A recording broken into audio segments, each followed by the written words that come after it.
All right, here we are. We're back at it again. It's a plan of attack.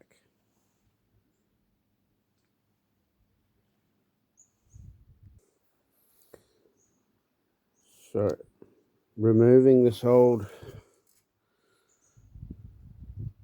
false bow stem, or shoe is another word I found. So we've been chipping away at all this old silicone, and I think there's old pitch tar potentially in there as well over the years. So these were pretty much done for. Right, here we go. I left this in especially for you all to see the condition of it. Right, so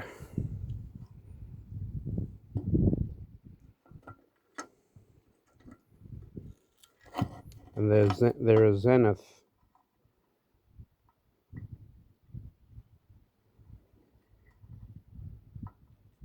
So good old Bunnings to the rescue again. But that's, what is that? Only a couple of years old? Nah, surely it's older than that. Now, I'm still trying to figure out exactly what these are. And I mean, they feel really solid.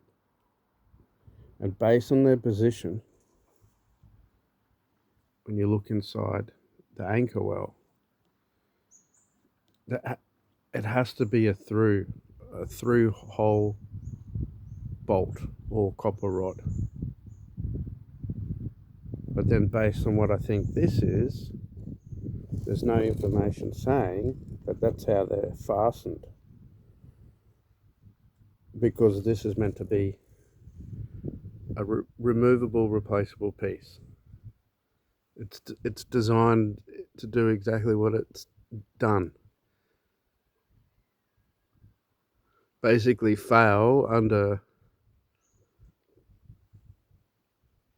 immense pressure from the anchor, and fail, and all the stress goes into this piece. And none of it goes down into the actual structure of the boat. So that's why I'm a little caught off guard here. Why these are going all the way through. And when I look at the pattern, it looks like that's what it was done originally. 2 copper rods, copper rod, 2 copper rods, copper rod, 2 copper rods, going all the way through. So somewhere along the line inside there, I think it's called the breast hooks, which is like the knees in the bow of the boat. A couple of them have holes in them. And this one looks like that's what it's doing. It's going through this. Let's call this the upper false bow shoe or bumper beam, through the stem post, through the breast hook, and then fastened. So you've got all of this compression, which is great. But I'm not sure that that's meant to be the technique for this, unless these are hardcore, heavy-duty, custom-made copper nails, and they've been driven into the, what I'm referring to inside this as the stem post. So plan of attack, right? I'm going to continue removing all of this. So based on this depth, okay, hang on, what's going on here? I don't like the light.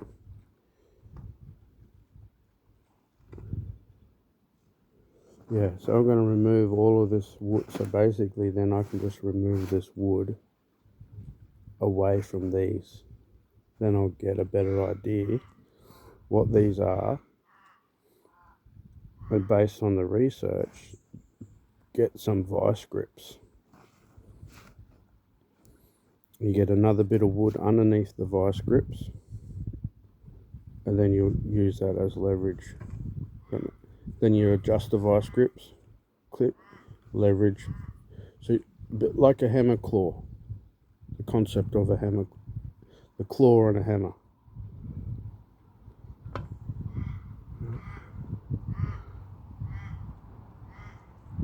Now by the time I get any feedback, I've most likely solved the issue.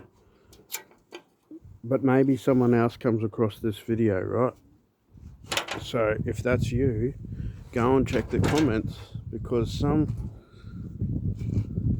seasoned boat builder may have the exact solution and the terminology and everything, whether this is a nail or a rove or through bolt, and they might say, oh yeah, that's not meant to be done that way, or yeah, they're copper nails or they're roves.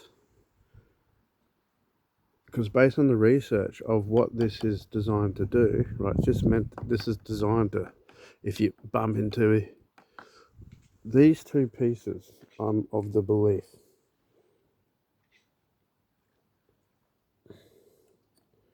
I think it's these two. They're meant to cop, like when you come up on a beach or you hit rocks, or you know, chain rubbing, or you hit a dock. These are meant to cop all the damage, right? And so you can see, I think that's what it's done. I was going to find out. Because then when I look at this would be a copper. I'm wondering if that's what this is.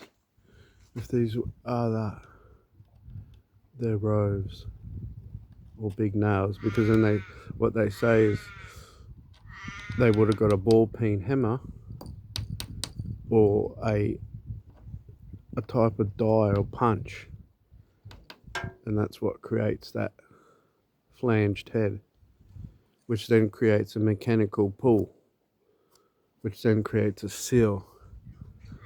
And see there,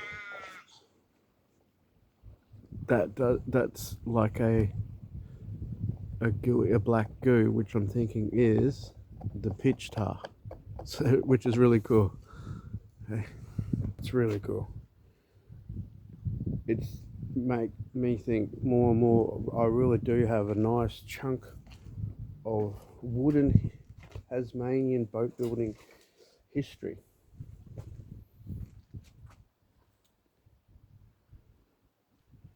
Yeah, so yeah, okay, so here you go.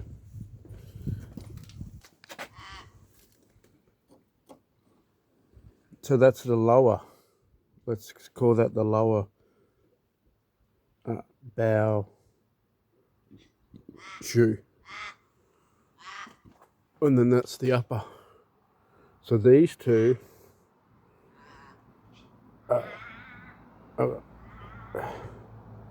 yeah, meant to actually just be screwed in,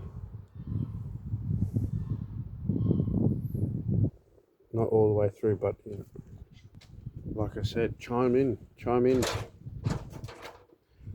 kind sirs, to the seasoned shipwrights and boat builders and the DIY guys out there, the backyard boat builders. Like, tune in, like,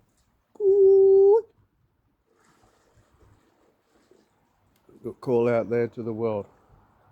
But that's what we're up to. Got to keep moving. Got to get another coffee, because it's very cold. But that's what we're doing. So thanks as always. Thanks for tuning in. Check it out. The weather's settled down, and it's a great day for working on Sitting Pelican. He's a good looking boat, isn't he? Hey? good looking boat.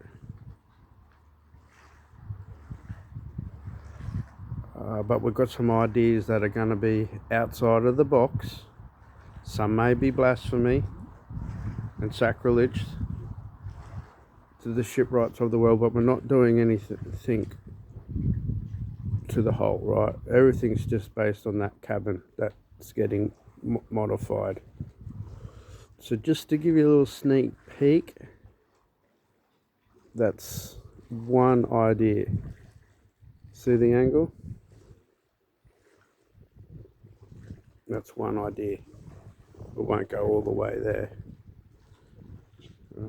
The other idea is to have probably a 35-degree upward slope, about that degree forward, and then it just runs on a taper all the way aft with an overhang, and then that'll be a rainwater collection system that'll get piped down and go into the water ballast.